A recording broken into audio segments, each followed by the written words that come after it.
Good afternoon. Thank you for coming to Grand Rounds. The presentation today is about cardiac transplantation, in specific rejection in cardiac transplant recipients, and it will be shared by two speakers. The first speaker is Dr. Rebecca Ameduri, who is the medical director of the Pediatric Heart Failure and Transplant Program at our institution. And the second part of the talk will be presented by one of our pediatric cardiology fellows, Dr. Lazaro Hernandez. So I'm sure most of you, all of you probably know Dr. Ameduri. She received her training in pediatrics at Rainbow Babies. She was a resident at Rainbow Babies in Cleveland and followed with a fellowship in pediatric cardiology at our institution, and thereafter was retained on faculty. Dr. Ameduri, during her fellowship, received additional training in pediatric heart transplantation at the University of Washington in St. Louis. And as soon as she became a faculty at our in our department, she very quickly showed the department that her main interest, both clinical and academic, was in cardiac transplantation and heart failure. So in 2010, she became the medical director of the Heart Failure and Transplant Program, and has been very active in that role since. Becky is an active member on committees of ventricular assist devices and is a reviewer for the Journal of Heart and Lung Transplantation and Pediatric Transplantation. She is also a member of the International Society for Heart and Lung Transplantation. Most of her academic work and her manuscripts and presentations are in the area of heart failure and transplant. We are very fortunate to have Becky as a faculty member and taking a leadership role in this very important area in pediatric and adolescent cardiology. I will also introduce Lazaro, who will follow Becky. Lazaro, as I said, has been a fellow with us. This is his third year in fellowship. And Lazaro is one of these people who just cannot stop training. He just loves it so much.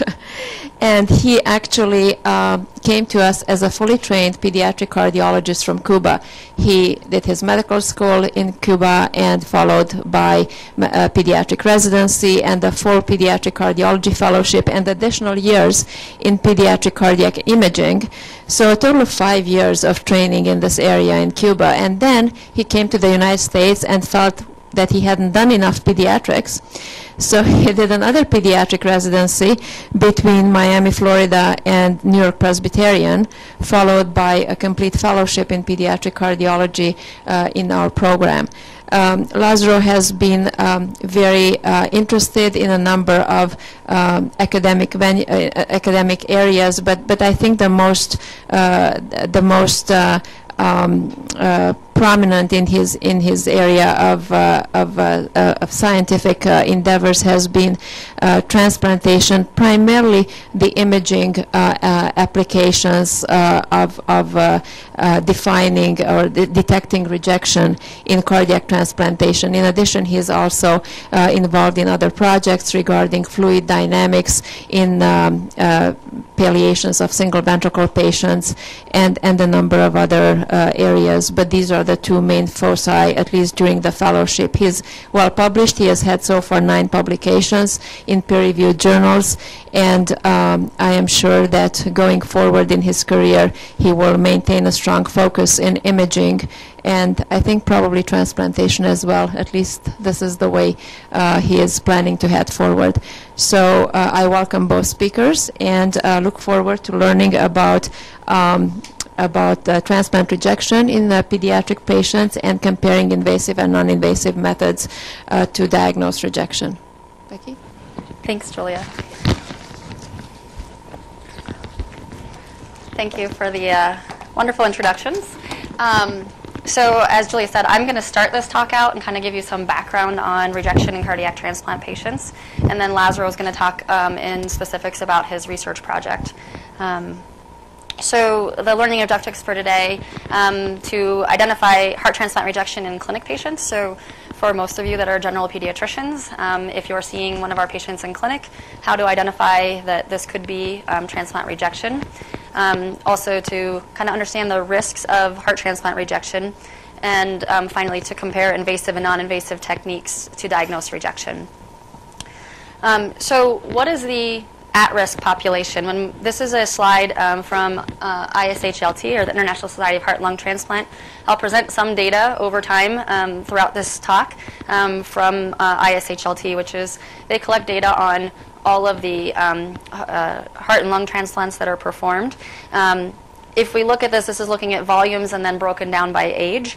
Unfortunately, I think the years didn't come out, but it's going successfully in progressive order all the way through 2013. That there are, in the last 5 years or so, about 450 to 500 pediatric heart transplants performed each year, and that's worldwide. So this isn't a large volume of patients we're talking about at any single center or at any given area. But if we look longitudinally, I'll show you survival curves later on, many of these patients are surviving long-term, 10, 15, 20 years. So the cumulative number of patients that are at risk of rejection, there is a significant number. So if this patient shows up in your clinic, how do we diagnose rejection? We'll talk a little bit more in detail about this later, but ideally we like to identify them before they have clinical symptoms. But if they are showing up in your clinic, they may complain of fever, nausea, fatigue, abdominal pain, new onset of edema, physical exam findings that they might have, tachycardia. They may have a new S3 gallop on exam or a new murmur of mitral or tricuspid regurg, maybe tachypneic, commonly have hepatomegaly, and may have new edema. And if we get an EKG, we're usually looking for sinus tachycardia and possibly new ST or T wave changes. Laboratory changes that we look at, we'll look at their proBNP, and that typically is elevated when they have rejection, particularly if they have clinical symptoms, and also looking for elevated troponin. So if they have rejection, there typically is myocardial damage going on, and they'll have a new troponin leak. And then echocardiogram, I'll show you a few images, but pericardial effusion, decreased ejection fraction. So if patients are coming in with clinical symptoms, it's typically that their rejection has progressed to the point where they have a decrease in their systolic function, they'll have a decrease in their ejection fraction. And we'll talk a little bit about ideally wanting to identify patients before they get to that point, and that's where Lazaro's project comes in. The other thing we look for on echo would be new mitral or tricuspid regurgitation. So hopefully these play. The images on the left-hand side of the screen are a transplant patient with normal function with minimal amounts of leakage of the mitral valve. And the ones on the right, unfortunately that top one's not playing, I don't think, are those with acute rejection. So a decrease in the systolic function. And for those of you that are not echo readers, this blue here is flow going backwards, so significant new mitral regurgitation. So those are some of the later findings in rejection that we look for. As I said, ideally we want to identify these patients before they develop clinical or hemodynamic consequences. We know that the risk of rejection is highest in the first 6 months post-transplant. Looking at long-term longitudinal data, that risk we know is highest in that first 6 months. They have increased immune suppression that they get during that first 6 months, and very frequent visits during the first 6 months to monitor for rejection. One of the ways we monitor is by doing biopsy, so not just looking at those lab and echo parameters, but also with biopsies, and I'll talk about how that's done. But they have routine biopsies at specified time intervals, so at every 2 weeks for the first 3 months, at month 4, 5, and 6, month 9, month 12, and then typically annually thereafter. So if we add that up, that's 11 heart caths in the first year post-transplant, and that's if there's no rejection. So as we look at this project, it was number one, to try and decrease morbidity associated with having to do 11 heart caths in a patient in the first year, and looking to try and find non-invasive ways to look for rejection. The other thing to think about is if they have a rejection episode, then they're likely to have more biopsies than that to follow up on rejection treatment and look for resolution of the rejection. So how do we actually do this, for those of you that aren't in the cath lab with us? So the biopsies are done in the cath lab, and it requires sedation or anesthesia in our younger patients. Some of our older adolescent patients are able to do this awake with just local anesthesia, but most of our patients get some sedation. It's percutaneous access in either the femoral vein or the right internal jugular vein. And the schematic there kind of shows you, so we'll put a sheath in, usually in the IJ, and then we have a bioptome that goes through the sheath, down the SVC, the right atrium across the tricuspid valve, into the right ventricle. And we biopsy the right ventricular portion of the interventricular septum. This is a picture of a bioptome, so it literally looks like that. It's kind of a little grabber that we use to go and take little pieces of heart muscle tissue to look at under the microscope. We typically do 4 or 5 pieces at each biopsy. There's obviously problems with repeated heart caths and leading to vessel occlusions. So repeating, if we talk about 11 times in the first year that we're entering those vessels at different times, there's risk of developing clot or vessel occlusions. There are also many of our patients who already have vessel occlusions from many surgeries they've had prior to coming into us, and so it makes biopsying much more challenging.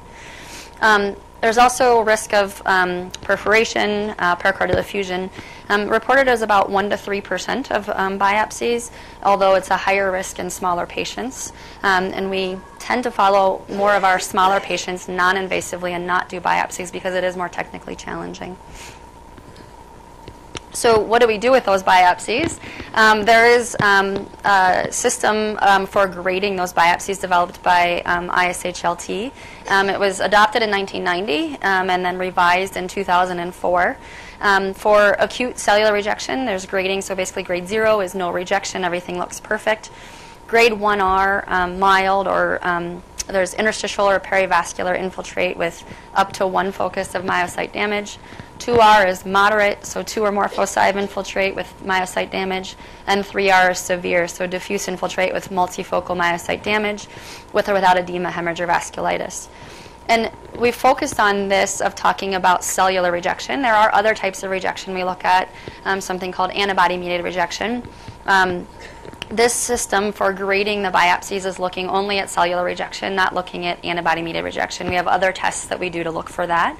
And that's something that's kind of evolving. I think there are a lot of rejection probably that Dr. Bronlin has treated in the past that was rejection with hemodynamic compromise or biopsy-negative rejection that probably was antibody-mediated rejection. We just didn't know how to diagnose it before. As our testing for looking for those circulating antibodies or our biopsy testing to look for antibody-mediated rejection has gotten better, we know more about that and are diagnosing that more. And the ISHLT is working on coming up with a grading system for AMR. This is a sample of a biopsy of 3R rejection, for those of you that don't read biopsies. There's basically all these blue cells are lymphocytes, so there's diffuse lymphocytic infiltrate, and there are areas here where you can see myocyte damage, so we see myocyte cells that are getting broken down. So this is multifocal myocyte damage, so this is a pretty significant 3R rejection where we see a diffuse lymphocytic infiltrate. So we talked about the number of patients that go through transplant, so about 500 patients per year.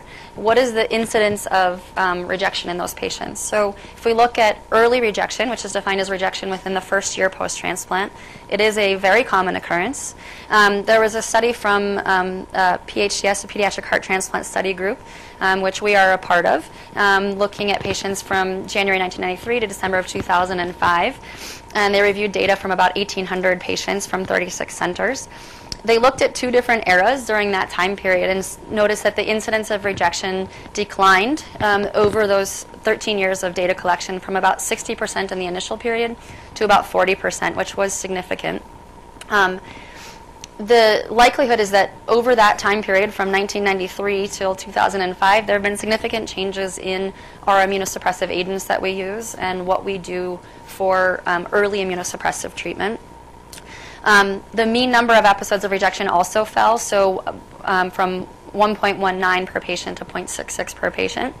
And however, the incidence of rejection with hemodynamic compromise or death from rejection did not change. So although the total incidence of rejection, those that with severe rejection, it didn't change. This is similar data, also breaking it down by era from ISHLT. So this is looking at a larger number of patients. This is patients that experienced any rejection between discharge and 1-year follow-up, so early rejection as well. And what we can see, the purple is the more recent era, so looking at 2008 to 2012, that there was a significant decline in rejection in this recent era, but the overall incidence of rejection is still 22%. So still a significant number of our patients that have rejection in that first year. The other thing to point out on here, and I'll talk again about survival a little bit later on, but that infants, so those less than 1 at transplant, have a much lower rate of rejection. Makes sense to those of us that do this, but that their immune systems are kind of immature, they're still developing, and so their risk of rejection is much lower. And that leads to a survival benefit in those patients. Not only are patients being diagnosed with rejection, but there's morbidity and associated with this, that they are being treated for rejection, which likely means hospitalization, definitely means increasing their immunosuppressive medications and some of the comorbidities that go along with that. So this is, again, similar data, but looking at those that had treated rejection. So still almost 20% of patients within the first year after heart transplant. The other thing to talk about as far as morbidity of how do these patients do long term, right? Ideally with transplant we want to give them a good quality of life and not have patients sitting in the hospital all the time. But about 50% of patients are rehospitalized within the first year after transplant, and about 15% of those are for rejection. So there is a significant number of rehospitalizations for rejection. Over time, that decreases the number of rehospitalizations and the number of hospitalizations for rejection, but there still are some of those over time. The other thing to talk about, so not just early rejection, so we talk about rejection risk being highest in the first 6 months as the body's kind of getting adjusted to that new heart, but there are also late rejection, not just chronic rejection, but anytime a patient gets sick and they don't tolerate their immune suppression, there's a risk of acute rejection. Other times, if they have some other infection or inflammatory process that revs their immune system, they're at risk of late rejection.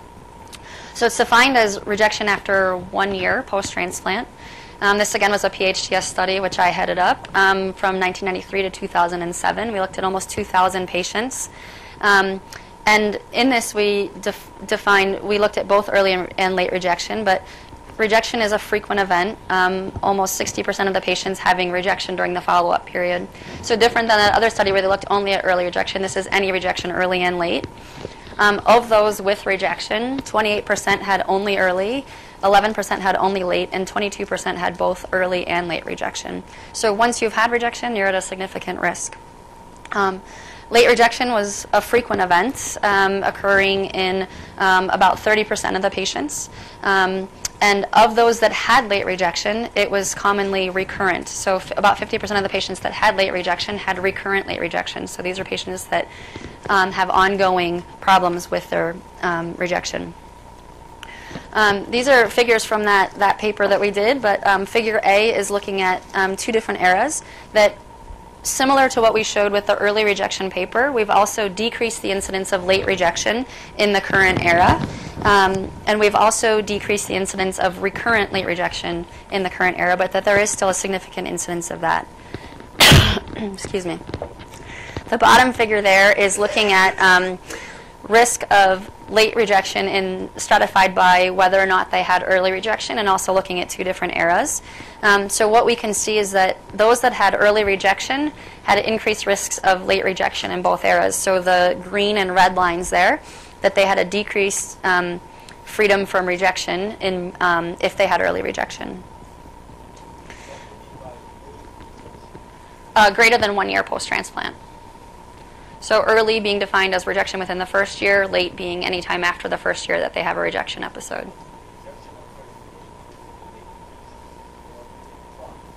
Late rejection. So it's, not... I guess it's this study was done through PHTS, and rejection is identified as either a biopsy-proven rejection or a change in immunosuppression. So the PHTS data collection forms, there's a specific rejection form that's filled out. So it's typically an acute rejection episode and not chronic rejection. In this paper, we also identified that late rejection is a risk factor for mortality. So in both eras, the recipients with late rejection had a similar higher risk of mortality with an odds ratio of 4.2. And overall mortality rates for those who survived beyond 1 year without late rejection were very low, only about 5% of the recipients dying during the follow-up period. And as you saw, we had almost a 15-year follow-up period, versus those that did have late rejection, almost 20% of mortality during the follow-up period. So it's a significant risk factor. This, again, is similar data looking at ISHLT data, but looking at causes of death in patients post-transplant. And the breakdown is kind of early, 0 to 30 days, within the first year, and then 1 to 3, greater than 3, greater than 5, greater than 10 years. But I kind of highlighted the green areas there. So acute rejection, there is a significant risk, anywhere from 5 to almost 20% over those different time periods of death from acute rejection. And then I think this kind of gets to your question, but looking at graft failure, that's probably chronic rejection that leads to graft failure, or can be a cause of graft failure. So if we look at those two together, about 50% of the mortalities are from rejection and graft failure. So it's a significant cause of mortality in our post-transplant population. This is survival curves, so looking at overall how do our heart transplant patients do. There's kind of the overall, which is the blue line, and then there's a breakdown by ages. Infants are the purple line.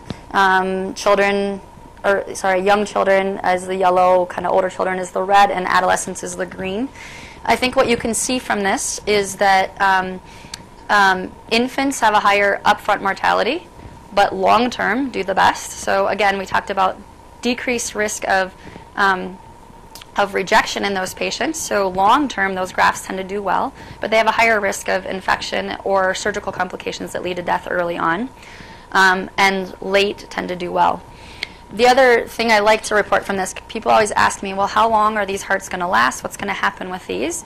Is to look at the median survival breakdown by age. So median survival, or this is the first time they've reported median survival, otherwise they report it as a half-life, or when are 50% of the patients still alive on their initial transplant without death or retransplant. But for infants, it's 19 years, 19.7. Young children, 16. Older children, 14. And adolescents, 12, which is similar to the adult survival. This is a similar curve looking at those patients that had treated rejection within the first year. So that early rejection category, how do they do long-term? This is a conditional survival, saying they had treated rejection within the first year, but they survived that episode and survived to their 1-year mark. How'd they do long-term? Those patients that had treated rejection had a much lower survival. So this isn't even defining whether or not they had late rejection or recurrent rejection, but just having rejection in the first year decreases your survival. So I'm going to kind of summarize what I talked about and then let Lazaro talk about his project. But when we look at this, rejection after transplant is a common problem and a common occurrence that we see. It is associated with significant morbidity and mortality when we see it. The diagnosis, as I showed you, is done primarily with invasive procedures, so cardiac cath and biopsy, that itself is associated with significant cost and potential morbidity. So we kind of worked on this research project to develop non-invasive methods to identify rejection, and I'll let Lazaro talk about it from there.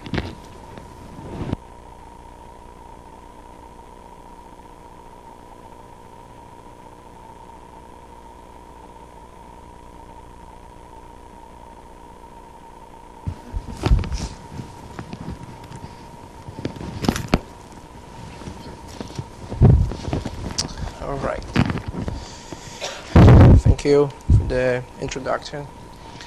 And so the project that I'm going to talk about is we call global left ventricular relaxation as a novel index for rejection. Interestingly, the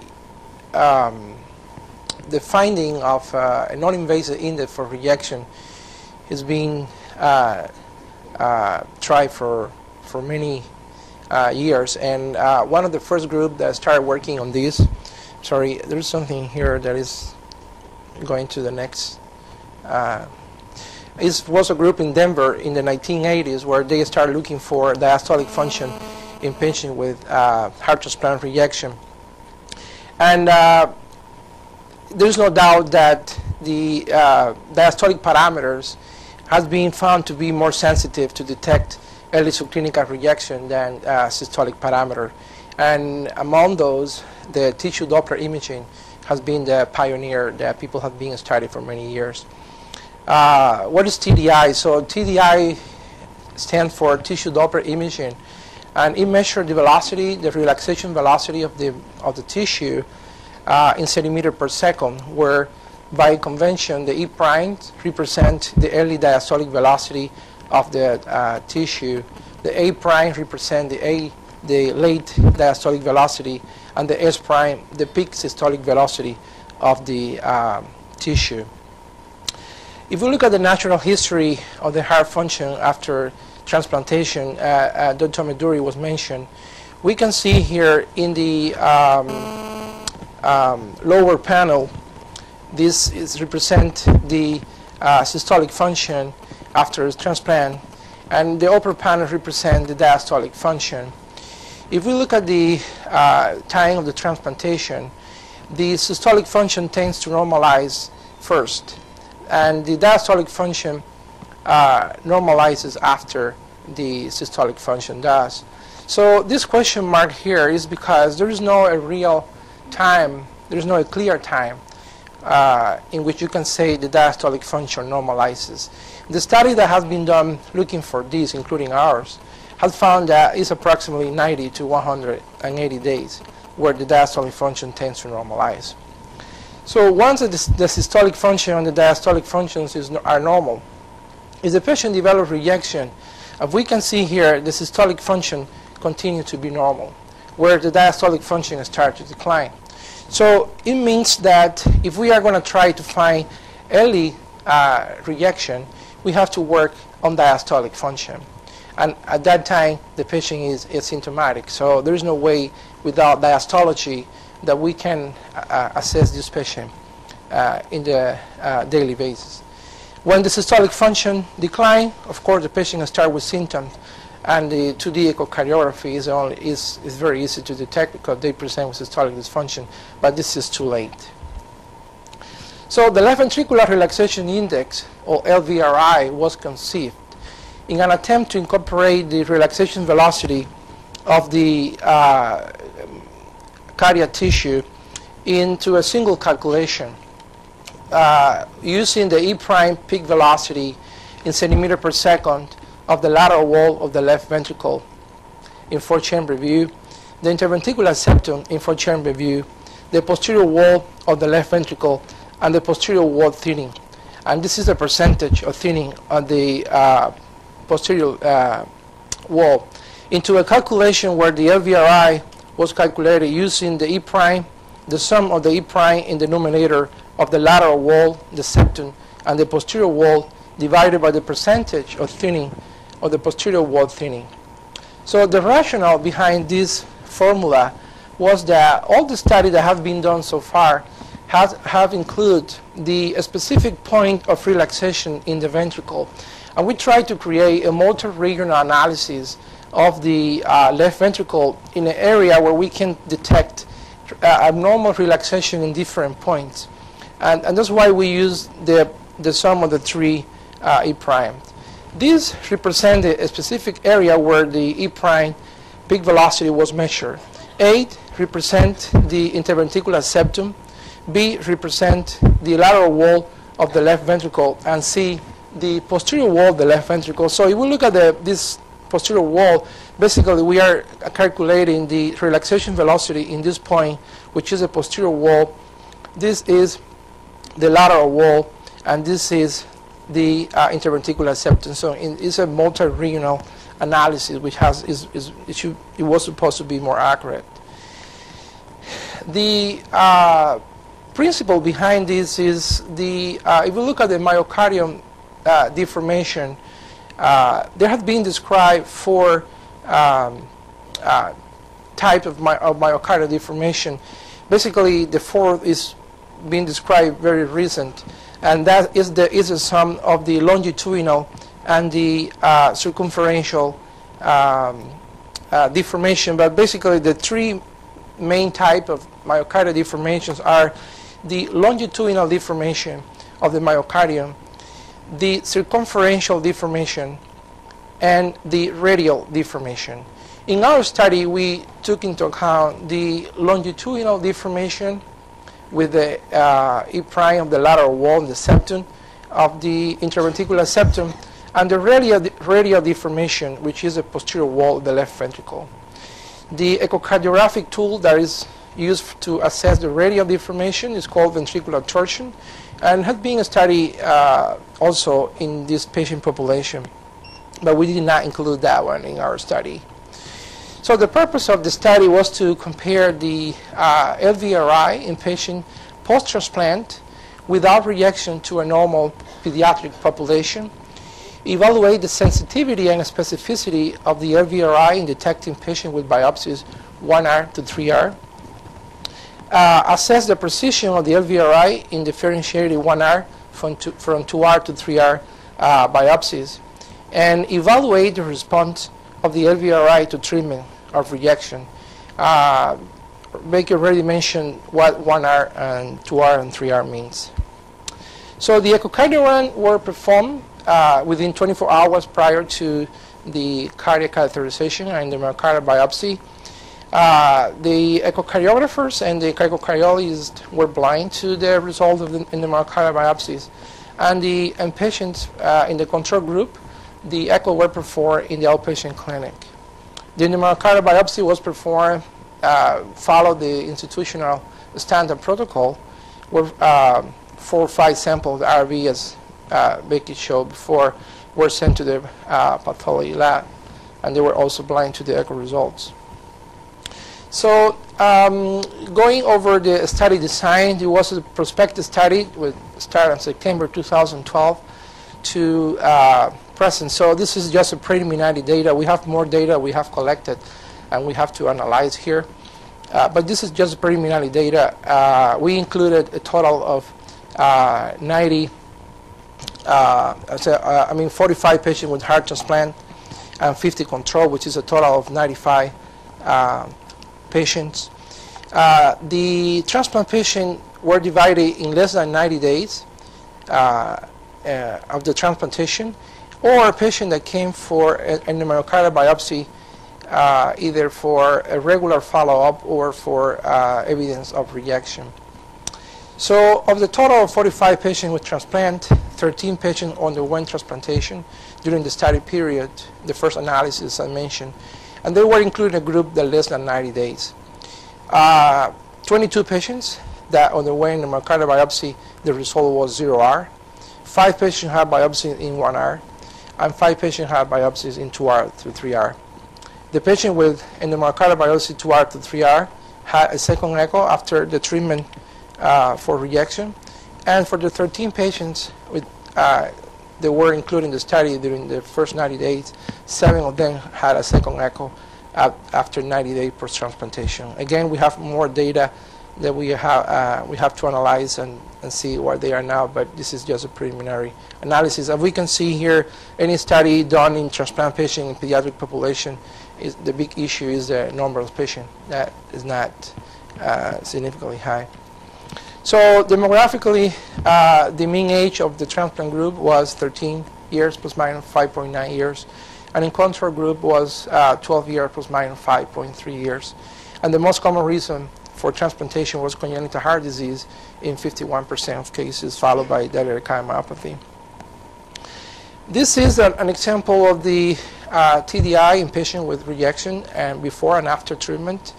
If we can see here in the left panel, the peak velocity of the, this is the E' peak velocity of the tissue Doppler, had only a velocity below 8 centimeters per second, and the patient after treatment, the E' peak velocity increased to 16 centimeters per second. So this is a different what we are talking about in regarding of the E'. When we analyze the 4 group of patients, so again, just to we have a group of patients with this, those with had less than 90 days post-transplantation. We have a group of patients which is biopsy 1R to 3R, patient with 0R biopsy and control group. We can see here that the after the statistical analysis, we pick an LVRI of 0.8 as a cutoff. And we can see that an LVRI of 0.8 was able to differentiate between patients with 0R biopsy and those patients with 1R to 3R biopsies and less than 90 days post-transplantation. It's important to mention that 2 patients with 0R biopsy had an LVRI less than 0.8. This graph also showed that there was a significant difference in the median of the control group of patients compared with patients with 0R biopsy.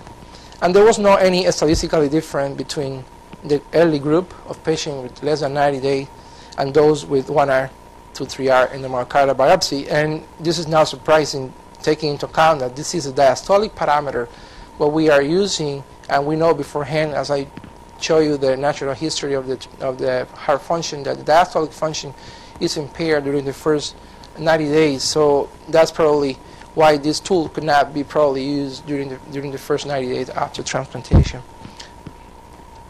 This is a trend of the LVRI after transplant. This graph represent here, we can see the 0.8 LVRI, and here the time.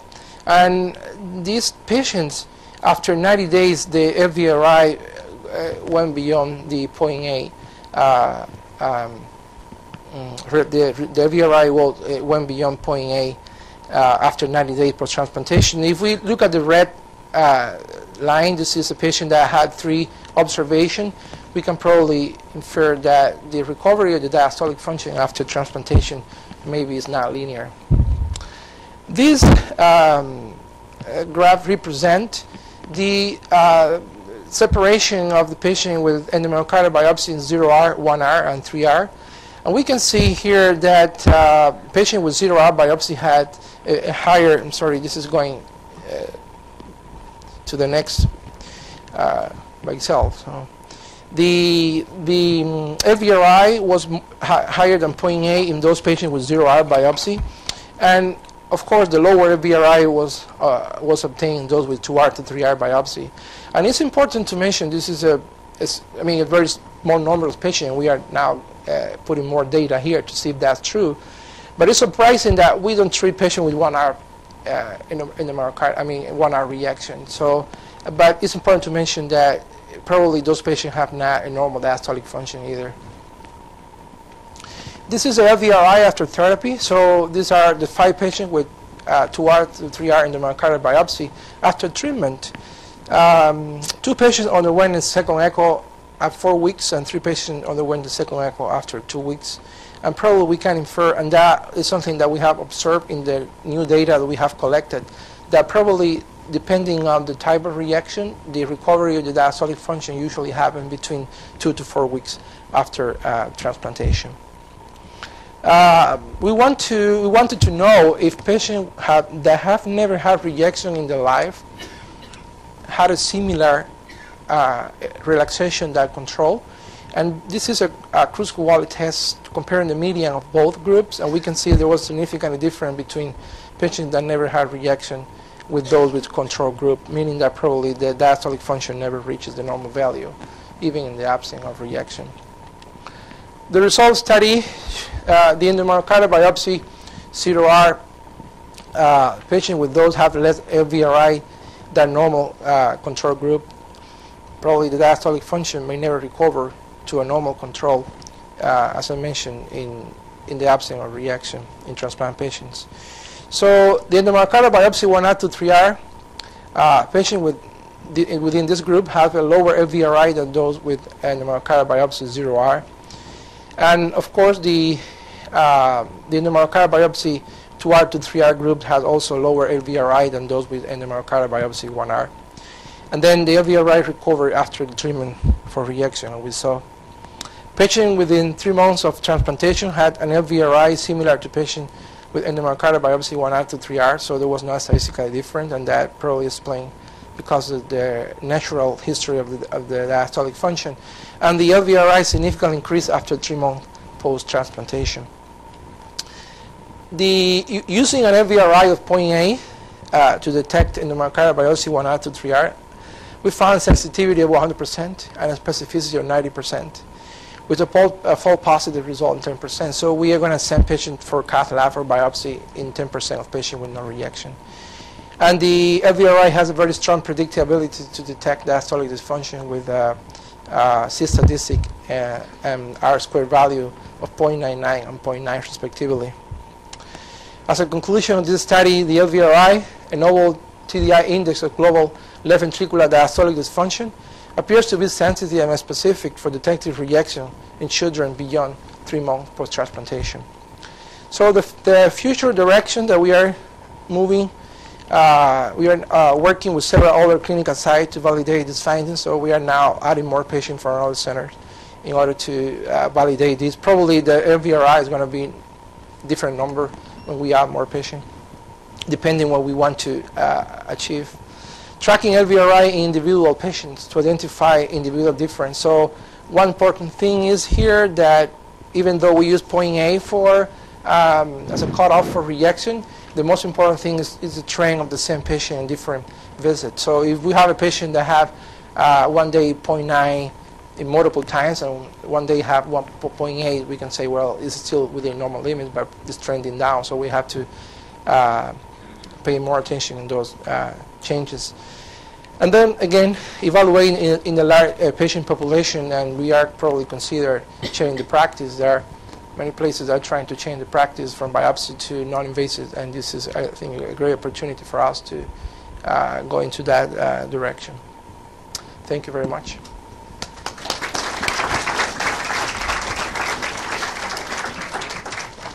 Thank you very much, Lazaro and Becky, for the nice and interesting presentation. And I would invite maybe both of you up here to the podium so that people can address questions to both.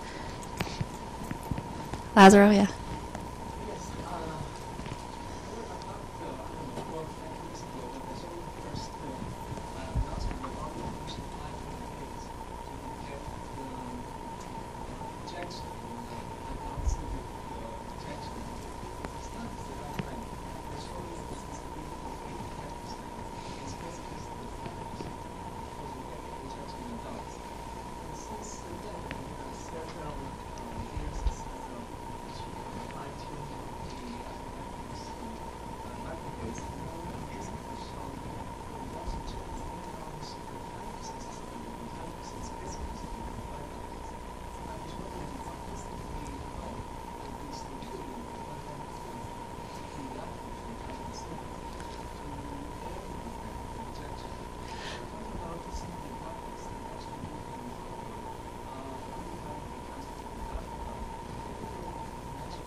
So the question, I'm just going to repeat for the talk here, but was related to microarrays and other non-invasive laboratory testing to look for rejection. The studies that early when those first came out was that they were very good in the adult population, but not very good in the pediatric population because of all of the biovariability in the different patient ages. I think that the studies that have looked at, maybe they're okay in adolescent patients, but no one has taken to using those definitively in the younger population. I think that the studies that I've seen, at least, or the minimal amount of use that people have had with them, has been that they have not proven to be very useful. For sure, as those change and develop over time, they may become more useful. But as far as I know, there are very few centers that are using those as a primary method to follow patients. I think if they're using them, it's in conjunction with echo, BNP troponin, EKG, other laboratory values, and also biopsy. I think there's not many centers that have shifted away from biopsy yet. Yeah, one of the things that I forgot also to mention is one of the future direction is as part of this study that we are just collecting more data from here, from other places. We are also adding another variables to do a multivariable analysis to compare these, for example, with biomarkers, ischemic time, cause of death of the donor. So there are multiple factors that can influence in the development of the diastolic function after the transplant.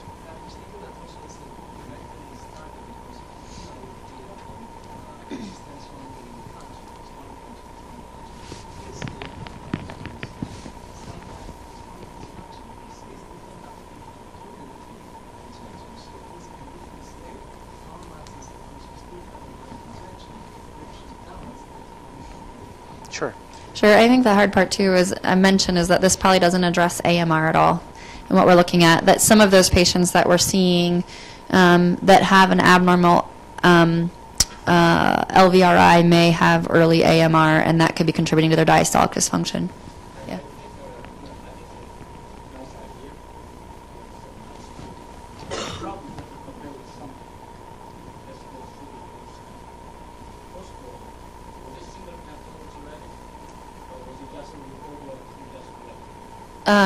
Well, I think when we have rejection, there's typically 2 pathologists that confirm. So I would say the 0R biopsies are typically read. Right.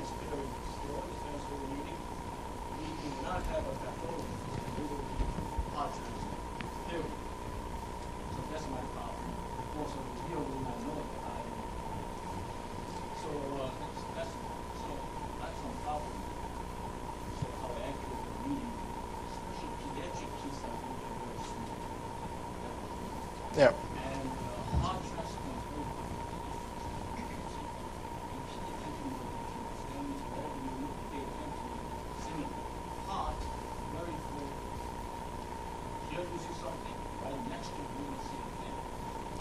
And that may be useful information in that actually this might be more sensitive than biopsy because it's a multifocal analysis. But yes, I think that it's easy for us to get those biopsy slides and have them sent to the other sites that we're working with now and have a second pathologist confirm.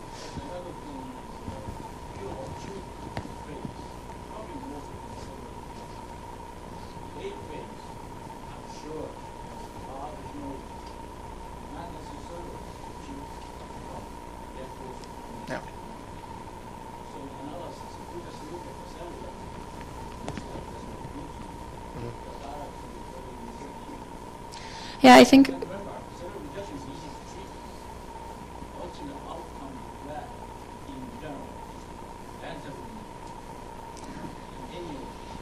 Yeah, I think what's interesting though is even though we didn't look at those patients that had AMR, this still bore out to have some significant numbers. So it's a small patient population we looked at, and I think that that will be one thing we'll have to look at as we enroll patients from other sites where Lazarus is heading. We're going to work on getting more patients. But I think that we could add that in at looking at if they had no cellular rejection, but we have findings of AMR, what is their LVRI, and what does that look like?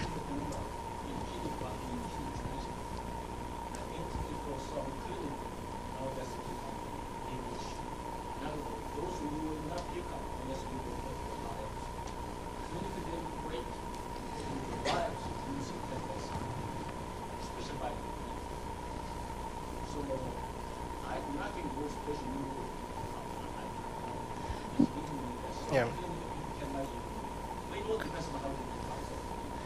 Well, but I think if you look at the cutoff levels we used, a 1R, we're not going to alter our immune suppression therapy for. We consider that just kind of mild inflammation, but nothing that we alter immune suppression for. We only treat 2R and 3R. So if we look at that cutoff level, we did have significance in those 1R patients that maybe you could say, well, there's some marker or parameter to look that there is diastolic dysfunction, and we should go biopsy those patients to see how significant their rejection is.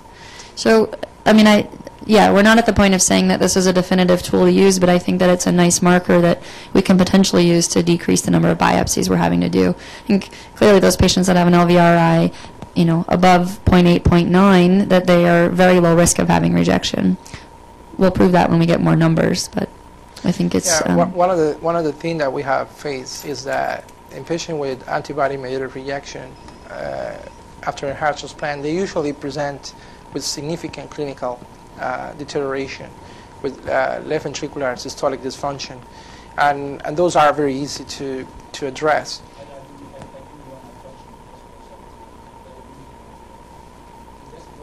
Well, yeah, definitely. So the subclinical group.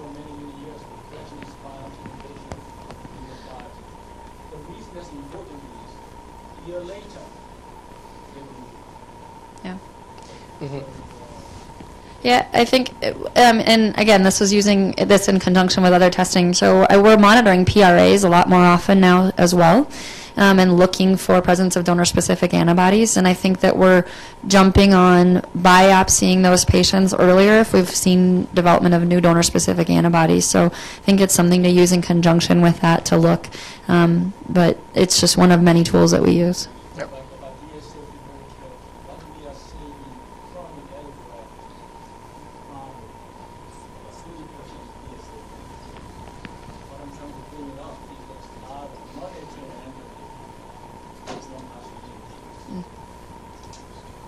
Sure. Thanks. Thank you. Yeah.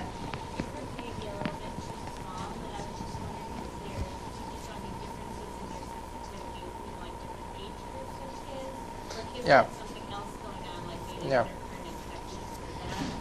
Yeah. So it's very well known that the diastolic function in children has a significant variation with age and also the heart rate. We run a mathematical model with these numbers, and what we found is that no matter what the heart rate was and no matter what the age was, an LVRI less than 0.8 was consistent with rejection. But probably when we add more patients, we see difference. So that's something that we are taking into account as well.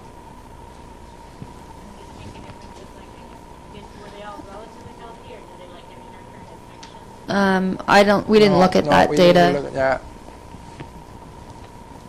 Yeah. Lazarus?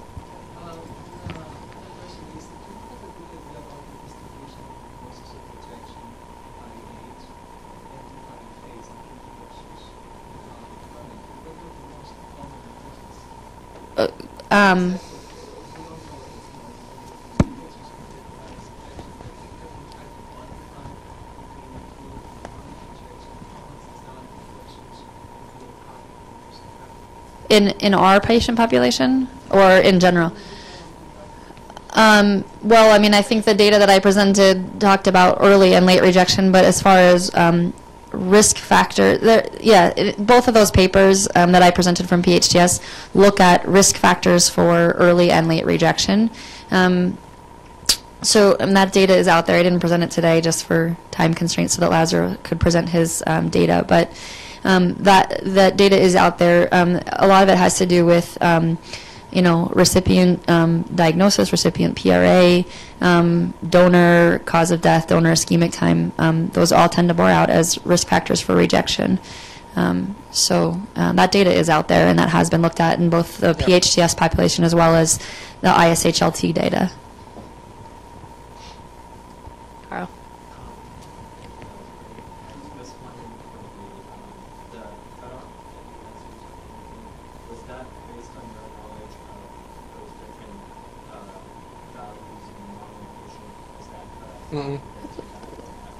This is a novel number that we created. So we developed the normal number and looked at where that cutoff level was based on statistical modeling. That 50 normal patients is the only ones that have had this number done. Yeah, probably would change, as I mentioned. We have more patients. So.